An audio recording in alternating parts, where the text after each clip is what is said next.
Ограбить бывшего президента США, не зная этого, а после скормить 6 жителей крокодилам? Или сшить из настоящей кожи людей домашнюю одежду? Звучит как сценарий для настоящего фильма ужасов. Все эти ужасные преступления исполнили серийные маньяки.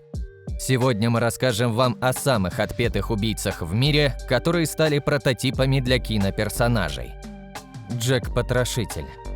Джек-потрошитель – маньяк всех времен и народов. Наверное, о нем слышал каждый.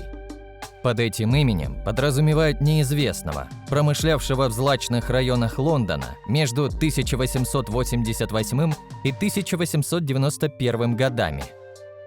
Жертвами его хирургически точного ножа стали около 10 женщин, у которых он вырезал внутренние органы. Прозвище «Джек-потрошитель» было присвоено его после письма, автор которого взял на себя ответственность за убийство.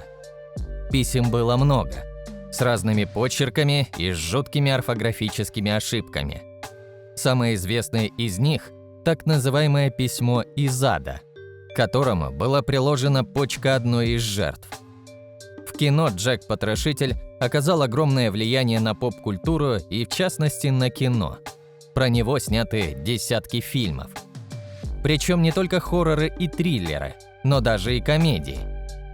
Потрошитель в качестве второстепенного персонажа появлялся еще на заре кинематографа в таких немых черно-белых фильмах, как «Кабинет восковых фигур» 1924 года и «Ящик Пандоры» 1929 года.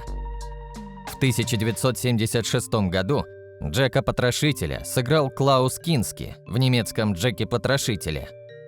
В 1979 году потрошитель отправился в будущее с помощью машины времени в фильме «Эпоха за эпохой». И в этом же году за маньяком гонялся Шерлок Холмс в фильме «Убийство по приказу». Если Джек просто потрошил своих жертв, то следующий персонаж изготавливал из трупов домашнюю одежду. Эдвард Гейн. Эдвард Гейн родился в округе города Лакросс и провел детство, выполняя тяжелую работу на родительской ферме. Он терпел выходки отца-алкоголика, выносил издевательства одноклассников и систематически выслушивал фанатичные наставления матери, которая была уверена, что весь мир погряз в грехе. Юный Гейн увлекался анатомией, а в качестве любимых книг он внимательно изучал некрологи, которые публиковались в газетах. Уже будучи взрослым, он начал выкапывать трупы и расчленять их прямо на кладбищах. Некоторые их части Гейн даже забирал с собой. Коллекция из черепов и отрубленных голов пополнялась бесперебойно. В довершение ко всему, преступник сшил себе целый костюм из женской кожи, который использовал в качестве домашней одежды. Гейна арестовали лишь в 1957 году, после того, как сын исчезнувшей Бернис Уорден обнаружил в магазине, в котором работала Уорден, квитанцию, выписанную на фамилию маньяка. По приезду полиция нашла на ферме подвешенный вверх ногами обезглавленный труп Бернис, человеческие останки и различные вещи, которые Эд Гейн делал из кожи своих жертв. Узнать больше о жизни преступника можно из фильмов «Эд Гейн. Мясник из Плейнфилда» Майкла Фейфера и «В свете луны» Чака Паррелла. Зодиак. Как и в случае с Джеком-потрошителем, настоящее имя Зодиака так и не было установлено. История убийцы, прославившегося язвительными письмами, которые он отправлял в редакции газет, началась 20 декабря 1968 года. Тогда он расстрелял студентов Дэвида Фарадея и Бетти Лу Дженсен, которые как раз отправились на свое первое свидание. Зодиак продолжал убивать по октябрь 1969 года, а по некоторым данным, даже по 1972 год. Если полагаться на заявление самого убийцы, то на его счету 37 жертв. Однако следствие с уверенностью говорит только о 7 случаях. В их числе нападения на 4 мужчин и 3 женщин в возрасте от 19 до 29 лет. До сих пор неизвестно, сколько человек убил Зодиак, а сколько его подражатели. Интересно то, как пытались поймать преступника. В Впервые фигура этого маньяка появилась на экране в 1971 году в картине «Убийца Зодиак» Тома Хэнсона. Считалось, что в этот период преступник еще был активен, поэтому создатели фильма и полиция надеялись выманить его на сеанс. На премьере зрителям раздавали карточки с надписью «Я считаю, что Зодиак убивает потому что…», куда каждый мог вписать свои соображения. Организаторы этого невероятного плана всерьез надеялись вычислить маньяка по почерку, но, как мы знаем, идея закончилась провалом. Простые убийцы не так интересны, как отпетые маньяки, поэтому в следующем списке у нас настоящий людоед. Людоед. Прототипом для фильма «Людоед» 1999 года выпуска стал Альфред Паркер. В истории множество примеров каннибализма в экстремальных ситуациях, и фильм отталкивается от одной из них, а конкретно от его биографии. Мужчина был золотодобытчиком, прибывшим в Калифорнию во время золотой лихорадки, где был обвинен в убийстве и поедании своих товарищей-золотодобытчиков. Паркер был приговорен к смертной казни, но позднее наказание смягчили до 40 лет тюрьмы. Он провел 18 лет в тюрьме, пока не был помилован, и на протяжении всей своей жизни утверждал, что невиновен в убийстве. Культовый фильм ужасов рассказывает о периоде Американско-Мексиканской войны. Капитана Джон Бойда отправляют служить в отдаленный калифорнийский форт. Однажды в поселение приходит изголодавшийся и оборванный мужчина по имени Колхун. Он рассказывает историю побега из пещеры, в которой оказалась заперта группа туристов. Из-за недостатка провианта люди начали есть друг друга, но Колхуну удалось сбежать. Говорил ли Альфред правду или нет, к сожалению или к счастью, доподлинно неизвестно. Но судя по тому, что его выпустили всего через 18 лет из тюрьмы, вместо 40 положенных, можно судить о том, что человек мог быть и невиновен. А вот ограбить бывшего президента США, не зная того, это про следующего маньяка в нашем списке. Карл Панцрам.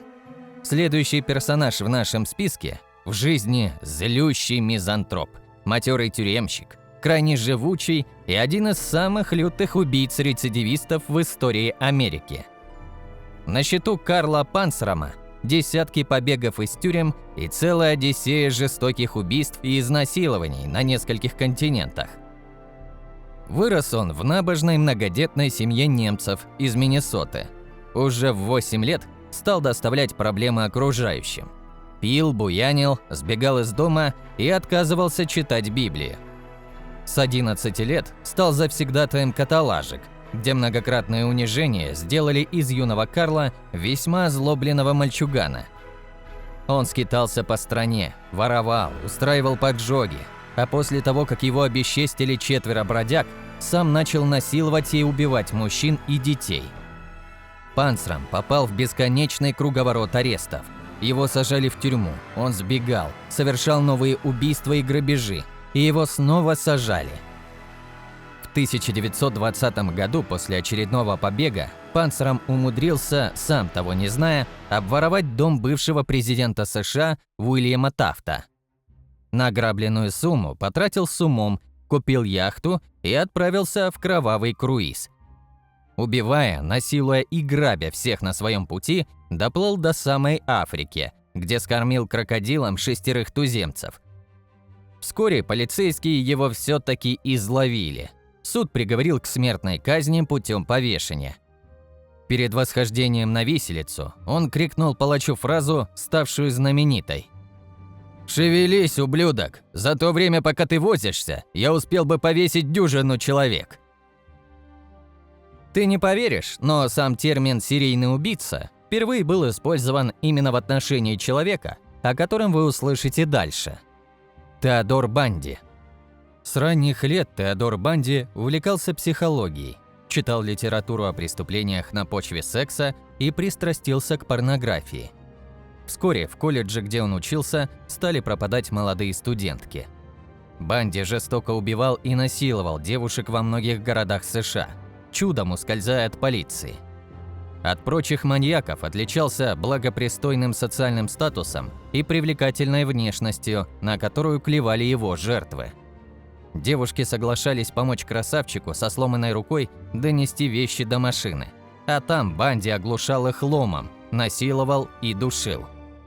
В суде Тед был обвинен в 2 убийствах, а уже потом всплыли доказательства еще около 30 эпизодов. Впрочем, адвокат Теда Банди до сих пор уверяет, что Банди лично рассказывал ему о более чем 100 убитых человек, причем не только женщин. За время судебных разбирательств Банди успел совершить 2 побега. Выпрыгнул из окна библиотеки, пока изучал там юридические книги для защиты в суде, а после 2-го ареста похудел и протиснулся в проделанное в потолке отверстие. За время 2-го побега успел учинить бойню в женском общежитии во Флориде. В кино первый байопик маньяка появился на телеэкранах в 1986 году, когда Банди был еще жив. Из-за этого в фильме имена всех жертв были изменены. 2-серийный «Осторожный незнакомец» рассказывал о том, что происходило с Тедом уже после того, как он начал убивать. Телефильм старательно избегал кровавых подробностей убийств и сосредоточился на теме двуличной жизни Банди. Генри. Прототип главного героя из фильма «Генри. Портрет серийного убийцы» вместе со своим сообщником съел и изнасиловал около 11 человек. И это только доказанные преступления. После смерти отца Генри бросил школу и сбежал из дома. В 1951 году, в возрасте 15 лет, он совершил свое первое убийство. Его жертвой стала 17-летняя Лора Барнсли, но его отправили в колонию для несовершеннолетних не за убийство, а за кражу со взломом. Выйдя на свободу в 1953 году, он вновь совершил кражу и убийство проститутки, за что сел в тюрьму на 4 года. По названию картины понятно, кто именно вдохновил создателей на ужастик – некий убийца по имени Генри. По фильму мужчина вовлекает в серию бессмысленных убийств своего сокамерника, каждый раз сочиняя все более и более изощренные способы издевательства над людьми. Дэвид Берковиц. Дэвид Берковиц – пухлощёкий убийца 44-го калибра, который меньше чем за год застрелил на улице 6 человек. Воспитывался в приемной еврейской семье, а в детстве страдал пироманией и вел дневник своих странных наклонностей. Был на военной службе в Южной Корее, где его главным подвигом стала гонорея, полученная от первой любви. Эта болезнь и неуспех у женщин так разозлили Берковица, что он решил приобрести крупнокалиберный револьвер «Бульдог» и устроить охоту на людей. Под прицел попадались молодые привлекательные девицы или влюбленные парочки. Весь Нью-Йорк стоял на ушах. Полиция пыталась найти убийцу даже при помощи экстрасенсов. Наконец, в июле 1977 года его вычислили по штрафу за парковку.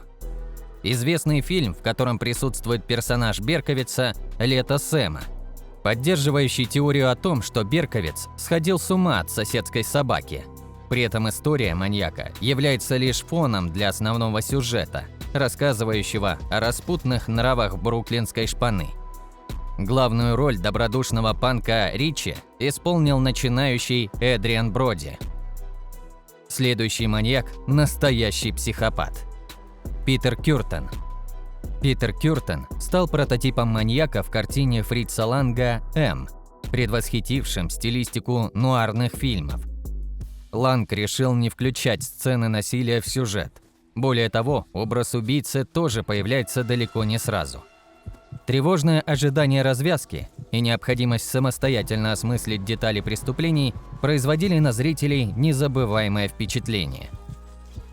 Немецкий серийный маньяк орудовал на протяжении первых 30 лет 20 века и признался в совершении 69 убийств, из которых доказаны были только 9. Отец преступника был алкоголиком и неоднократно насиловал жену и собственных дочерей. Вскоре после ареста Кюртена-старшего схожие наклонности начал проявлять и Питер. Он стал насиловать сестер, а также убивать птиц и пить их кровь. В Впервые он изнасиловал и убил несовершеннолетнюю девочку в 1900 году, после чего попал в тюрьму за воровство. В 1912 году он вернулся к преступлениям снова, а для расправы над своими жертвами Питер использовал ножи, кастеты, молотки, топоры и дубинки. Андрей Чикатило. Андрей Чикатило стал самым известным серийным убийцей в Советском Союзе.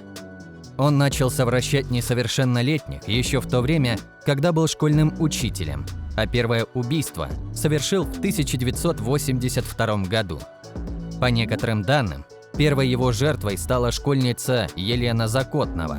Однако Верховный суд РФ исключил этот эпизод из приговора Чикатило за недоказанностью. Маньяка интересовали дети и женщины.